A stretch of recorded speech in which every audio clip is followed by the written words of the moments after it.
Di dunia kerja, gaji sering dianggap dipengaruhi oleh usia atau pengalaman. Tapi, apakah benar selalu begitu?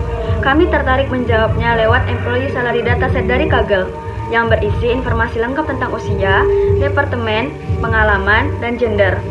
Dataset ini menarik karena terlihat sederhana, tapi menyimpan pola yang cukup mengejutkan. Ada perbedaan gaji antar departemen, distribusi usia yang tidak biasa, dan hubungan yang ternyata tidak sekuat yang selama ini kita bayangkan. Halo teman-teman semuanya, Assalamualaikum warahmatullahi wabarakatuh. Kami dari kelompok 6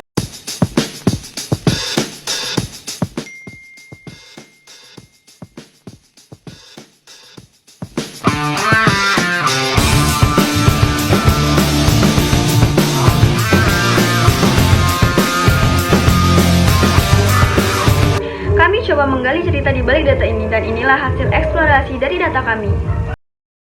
Gaji sering diasumsikan dipengaruhi oleh usia, pengalaman, atau lamanya bekerja. Di banyak perusahaan, ada pertanyaan tentang keadilan upah dan faktor apa yang mempengaruhi gaji seseorang.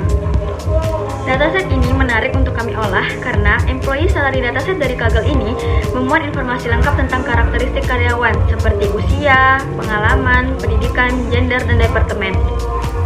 Dataset ini terlihat tampak sederhana, tetapi menyimpan pola menarik. Contohnya seperti ketimpangan gaji antar departemen, distribusi usia yang tidak seimbang, dan hubungan gaji pengalaman yang sangat lemah. Dataset ini cocok untuk dianalisis menggunakan EDA untuk menemukan pola yang tidak sekilas. Dataset yang kami gunakan adalah Employee Salary Dataset dari Kaggle. Dataset ini berisi 50 observasi yang mencakup beberapa informasi dasar karyawan, seperti departemen tempat bekerja, tahun pengalaman, tingkat pendidikan, usia, gender, dan gaji bulanan. Kami fokus pada 6 variabel ini karena mereka paling relevan untuk melihat hubungan antara karakteristik karyawan dengan gaji yang diterima. Walaupun jumlah datanya tidak besar, kombinasi variabelnya cukup lengkap dan justru memunculkan pola yang tidak terduga, yang akan menjadi fokus pembahasan kami.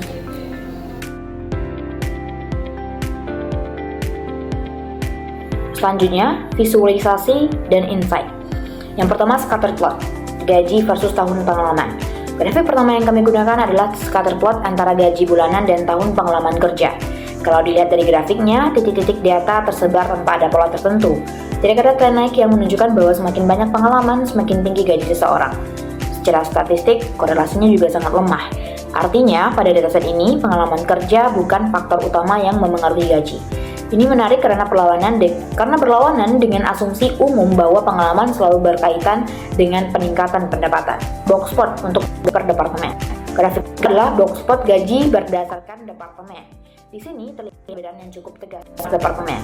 Marketing memiliki median paling tinggi, sedangkan finance menjadi yang paling rendah. Departemen lain seperti IT, HR, dan operations berada di posisi tengah. Perbedaan median menunjukkan adanya gap gaji yang cukup kuat antar fungsi pekerjaan. Dari grafik ini, kita bisa melihat bahwa departemen tempat seseorang bekerja memberi pengaruh jauh lebih besar terhadap gajinya dibanding faktor usia atau pengalaman. Ini insight bahwa faktor kualitatif seperti peran tanggung jawab pekerjaan memiliki pengaruh lebih dominan dalam penentuan gaji. Selanjutnya, histogram usia.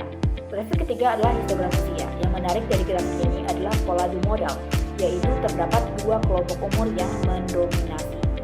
Usia muda di awal 20-an dan usia senior di kisaran 50-an. Bagian usia tengah hampir tidak muncul. Pola ini menunjukkan bahwa struktur tenaga kerja di dataset ini tidak merata. Ada dominasi dua kelas besar dan kekosongan pada usia tengah. Kondisi seperti ini dapat mempengaruhi pola gaji, dinamika pengalaman kerja, dan bahkan budaya organisasi bila itu terjadi pada perusahaan nyata. Selanjutnya, 3 insight utama dari analisis gaji karyawan. Kalau kita rangkum dari ketiga visualisasi ini, ada 3 insight utama yang muncul. Yang pertama, pengalaman bukan penentu gaji, di mana korelasi antara pengalaman kerja dan kompensasi sangat lemah. Gaji tidak dipengaruhi oleh pengalaman. Yang kedua, kompensasi dipimpin fungsi kerja, di mana terdapat gap gaji yang jelas antar departemen, dengan marketing sebagai yang tertinggi dan finance cenderung lebih rendah. Yang ketiga, struktur tenaga kerja tidak seimbang, yang ditujukan oleh polarisasi dalam rekrutmen dan pola bimodal usia dengan hampir tidak ada usia tengah, mengidentifikasi risiko ketidakseimbangan struktural.